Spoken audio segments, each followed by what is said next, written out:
Bonjour mes bien-aimés, bonjour mes très frères, sœurs en Christ. Je suis votre frère Joseph. Je viens encore vous dire bonjour, comme d'habitude, comme on dit toujours qu'on ne peut pas être loin de vous, parce que nous sommes tous ensemble pour l'amour du Christ. Je pense qu'on n'a pas tout le temps beaucoup de temps à partager avec vous. On a juste un petit temps, par la grâce du Seigneur Jésus-Christ de Nazareth, qui nous permet d'avoir ce petit temps pour le moment. Avec le petit temps que Dieu va nous aider toujours à partager les exhortations, la parole de l'encouragement, les exhortations qui peuvent encourager les autres pour y aller à la repentance, de débarrasser de toutes ces choses qui nous empêchent d'être avec Dieu en esprit en vérité, qui nous empêchent de marcher vraiment dans la vérité, de montrer les bonnes œuvres de Christ, et comme Christ nous a montré les bonnes œuvres, et comme nos apôtres aussi nous ont montré des bonnes œuvres, alors nous aussi on a ce devoir de montrer aussi des bonnes œuvres, afin que les autres aussi reviennent en Jésus-Christ de Nazareth. C'est ça notre travail. On ne peut pas refuser ce travail, on ne peut pas fuir, on ne peut pas se cacher, on ne peut pas dire parce que nous sommes chrétiens seulement dans les lieux locaux, là on se réunit. Nous sommes chrétiens, c'est seulement nos familles qui savent que nous sommes chrétiens dans notre maison. Alors dans les lieux de travail, alors partout là où nous sommes, les gens ne savent pas que nous sommes chrétiens. On se cache notre péché, on se cache notre, comment je peux dire, notre comportement derrière de nos chrétiens. On présente les non-chrétiens, mais derrière nos vies, il y a des choses que même le païen, il ne fait même pas ces choses-là. Même si tu dis à quelqu'un, comment je peux dire, tu dis à quelqu'un que je suis chrétien, la personne, il est en train de douter. La personne, il commence à dire, mais lui, là, vraiment, il peut être chrétien. La personne, il commence à poser beaucoup de questions quand il regarde tes œuvres que tu fais devant lui. Il dit, mais je ne sais pas s'il y a des chrétiens dans cette terre. Même nous-mêmes, des fois, quand nous sommes en train de prier, nous demandons à Dieu, Seigneur, montre-nous les vrais chrétiens, parce que nous voulons aussi imiter les uns les autres. Nous voulons aussi imiter les vrais chrétiens, les vrais serviteurs, les vraies servantes. Comme apôtre Paul l'a dit dans le livre de 1 Corinthiens chapitre 11, imitez-moi comme moi j'ai imité Christ. Mais nous n'arrivons pas à trouver le modèle. Voilà le problème de l'église maintenant, mais on ne peut pas cacher la bouche, on ne peut pas éteindre nos bouches, on ne peut pas fermer nos bouches. On a vraiment besoin de parler. Pourquoi nous sommes en train de parler? Parce qu'on a l'amour des gens aussi qui ont soif et faim de venir à Christ. C'est ça notre devoir, parce que nous prêchons la parole, nous évangélisons la parole de Christ afin que les autres reviennent à Christ. Parce que si c'était seulement Jésus, comme il avait dit dans le livre de Matthieu chapitre 10, allez partout, allez partout, allez prêcher partout. Donc cela veut dire qu'il nous envoyait partout. Mais s'il n'avait pas dit ça, on peut dire, bon, je suis chrétien, je suis sauvé, je reste chez moi, je suis tranquille. Mais comme il a dit, allez partout, faites mes disciples, prêchez l'évangile. Celui qui croira en moi, qui sera baptisé, qui sera sauvé. Mais quand aujourd'hui nous sommes en train de dire qu'il y a des gens qui ne veulent pas que les autres soient sauvés, il y a les gens qui condamnent les uns les autres. Il y a les gens qui se présentent les noms chrétiens, je suis chrétien, c'est un mot de vie. Tu ne peux pas présenter que tu es chrétien si tu ne pratiques pas la parole du Christ, si tu ne gardes pas ses commandements. Donc cela veut dire que tu es en train de condamner les uns les autres, les brebis perdues. Comment je peux dire, le méchant qui veut repentir, s'est repenti pour revenir à Jésus, toi tu es en train de la condamner. Même si tu me dis que tu es le né de la foi, ça fait 10 ans ou 20 ans que tu es chrétien, mais le nouveau né de la foi, comment il peut prendre les bonnes œuvres? Comment il te regarde? Tu es en train de la condamner, tu es en train de pécher contre le nouveau né de la foi, et tu es en train aussi de pécher contre Christ. Bien-aimés, nous allons Je pense qu'on va lire vite fait parce qu'à chaque fois, on n'a pas beaucoup de temps, mais Dieu va nous permettre un jour, on aura beaucoup de temps.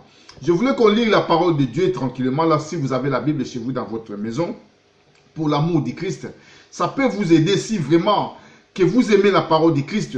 Quand vous lisez la parole de Dieu, la Bible nous montre dans 1 Corinthiens chapitre 7, si je me rappelle bien ces versets, il y a des tristesses dans ce monde. Il y a une tristesse qui nous ramène, la tristesse de ce monde, ça nous ramène à la mort.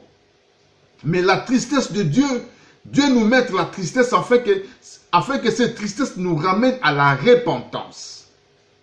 Alors si vous avez cette tristesse-là, si vous sentez en vous-même que vous êtes pécheur, vous péchez toujours contre Dieu, vous péchez contre les enfants de Dieu, cette tristesse, ça doit vous ramener à la repentance. Frères et sœurs, on n'est pas droit de condamner les uns les autres. C'est mieux que tu dis aux uns aux autres que tu n'es pas chrétien. Les gens peuvent te comprendre. Mais n'ose pas dire que moi aussi je suis chrétien alors que vous ne pratiquez pas ce chemin. Ce n'est pas facile d'abord, de marcher selon la volonté de Dieu. Ce n'est pas aussi facile d'être chrétien si tu n'es pas appelé. Si tu ne parles, comme la Bible nous dit dans Ephésiens chapitre 1, verset 4, si tu n'es pas choisi avant la fondation du monde, comme la Bible nous dit, c'est Dieu qui nous a élus avant la fondation du monde. Nous voyons maintenant, soi-disant, les gens sont les agents des diables, le fils des diables, les serviteurs des mamans, qui se présentent devant le nouveau-né, qui se présentent devant les brebis perdus qui sont des chrétiens alors qu'il n'y a pas de bonnes œuvres dans leur vie. Vous condamnez les uns et les autres. Nous lisons, frères et sœurs, nous lisons la parole de Dieu dans le livre de 1 Jean chapitre 2, verset 3.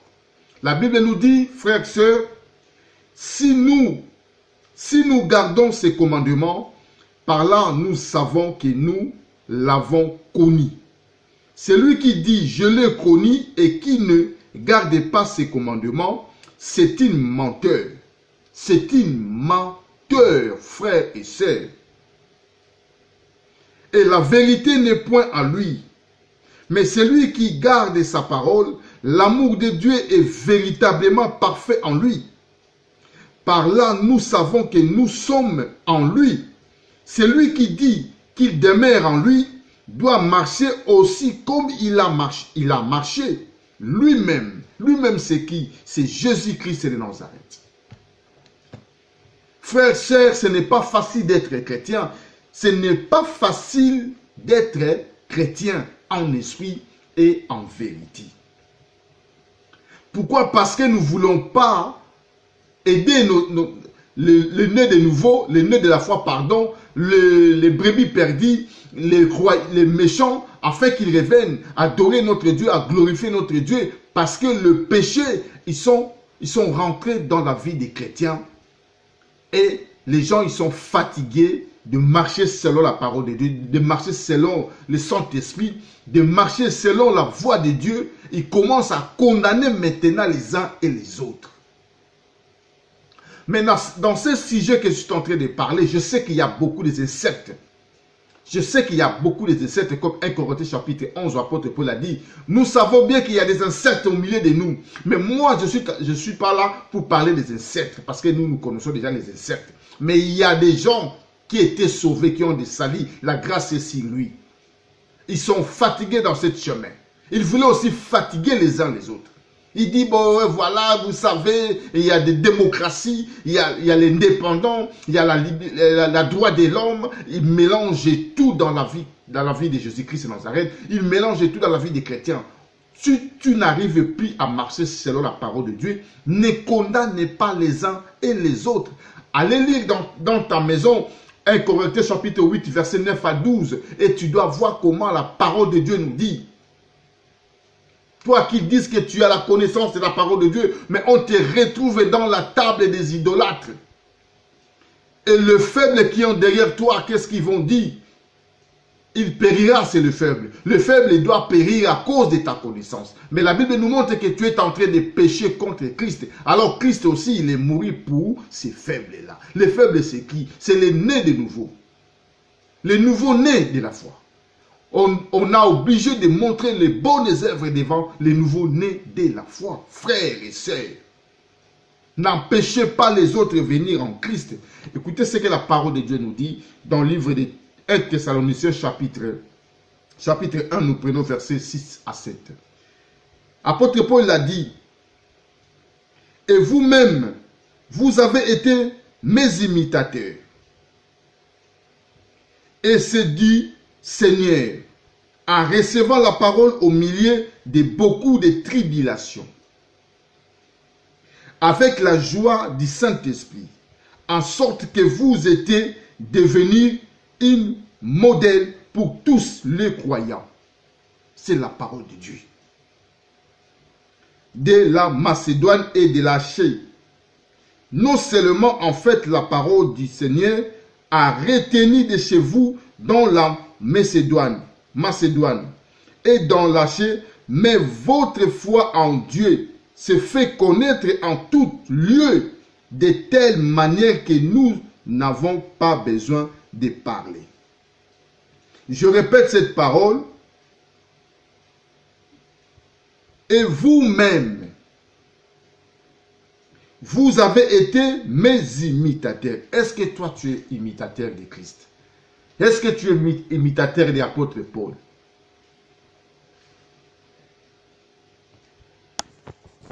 Est-ce que tu es imitateur de l'apôtre Paul? Est-ce que tu es imitateur comme 1 Pierre, la parole de Dieu nous dit dans le livre de 1 Pierre chapitre 2 verset 11.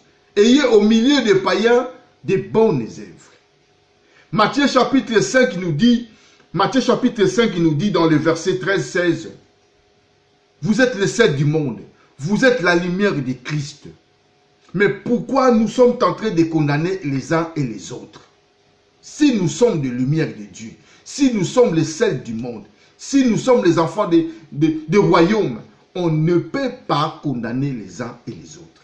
Nous devons marcher dans la sanctification, c'est que Dieu veut, afin que les autres reviennent à Christ. Frères et sœurs, repentez-nous. Repentez-nous, Jésus-Christ revienne très bientôt. Arrêtez de dire que vous êtes des chrétiens alors que vous n'êtes pas des chrétiens. On se connaît. Parce que les chrétiens, nous avons les yeux ouverts. Il y a ADN.